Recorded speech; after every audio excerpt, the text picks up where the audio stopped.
How are contributions invested? To ensure that everyone's savings go as far as they can, they'll be invested. A procurement process will be run to contract up to 4 investment managers who will use their expertise to grow employees' pots. The investment managers will provide 4 fund strategies: the low, medium, high, and default risk strategies. Everyone will be placed in the default strategy to begin with, and they can move to one of the other strategies if they wish. The default strategy will operate on a life cycle basis, which means that the investment risk is decreased as an employee gets closer to retirement.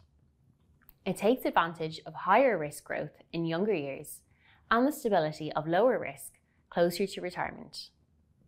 The default strategy will be structured in a way so that employees won't need any financial knowledge to get a good retirement income. For more information, you can visit our website, gov.ie/auto-enrollment.